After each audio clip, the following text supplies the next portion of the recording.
Bonjour très chers amis de Phasmatics, aujourd'hui les logarithmes. Qu'est-ce que c'est que ça? Allons-y. Tout d'abord, il faut dire que le logarithme, c'est une opération opposée aux puissances. C'est-à-dire, par exemple, si nous avons 3 au carré égale à 9, maintenant on réfléchit et on se dit, si on a une base 3 et on veut obtenir un 9, c'est quelle puissance qu'on doit avoir? Alors c'est un 2, parce que 3 au carré, ça va nous donner le 9. Donc, si nous avons une puissance, il y aura une base. Si nous avons un logarithme, il y aura une base. Si nous avons une puissance, nous avons un exposant. Si nous avons un logarithme, nous avons un exposant. Et si nous avons une puissance, nous avons un résultat. Si nous avons un logarithme, nous avons un argument. Ça veut dire que si je prends la base, ce qui est à droite du signe égal va passer vers la gauche comme argument. Ce qui est comme exposant à gauche du signe égal va passer à droite comme résultat du logarithme. Alors c'est très facile de convertir d'une forme exponentielle à une forme logarithmique et d'une forme logarithmique à une forme exponentielle. Rappelez-vous, vous avez la base, ce qui est à droite passe à gauche, ce qui est à gauche passe à droite. Mais il est très important de se rendre compte que ici, on veut savoir à quel exposant on va mettre le 3 pour obtenir le 9. C'est exposant 2. Une autre chose importante, si quelqu'un vous dit logarithme de 100, si je ne sais pas quelle est la base sera toujours le 10. Si ce n'est pas écrit, c'est 10. Alors 10, à quelle puissance va nous donner 100? Eh bien, c'est puissance 2. Une autre chose, nous avons le logarithme naturel ou logarithme népérien. Ln.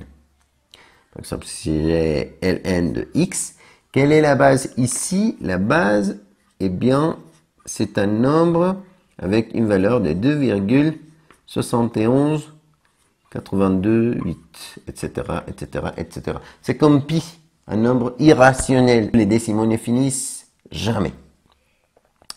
On fera une autre vidéo expliquant pourquoi 2,71, 82, 8, etc. pour le logarithme naturel. Mais bon. Une autre chose. Dans une échelle simple, une échelle qu'on connaît tous, pour obtenir le nombre suivant, il faut faire l'addition de 1. Plus 1, plus 1. Mais sur une échelle logarithmique, il faut multiplier par quelque chose. Par exemple, par 10, par 10, par 10. Ici, on ne peut pas commencer par 0, sinon on ne pourrait pas faire ça. On doit commencer par 1. Et ici, on commence par 0, par exemple. Donc, pourquoi avoir ça? Eh bien, imaginez qu'on veut mettre beaucoup de valeurs dans un petit morceau de papier. Si on prend une échelle comme ça, l'échelle qu'on connaît tous, on finirait jamais parce que ça ne va pas rentrer dans un petit espace.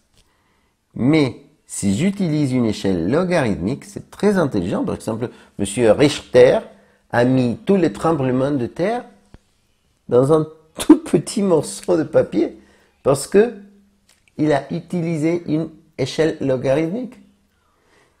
Alors, lorsque vous avez un tremblement de terre degré 1 et un tremblement de terre degré 2, eh bien, celui qui a le 2 est 10 fois plus fort que celui qui a le 1.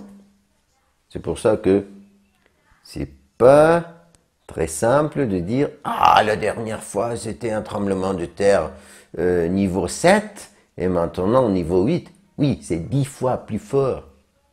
Et niveau 7, par rapport au niveau 9, c'est 100 fois plus fort.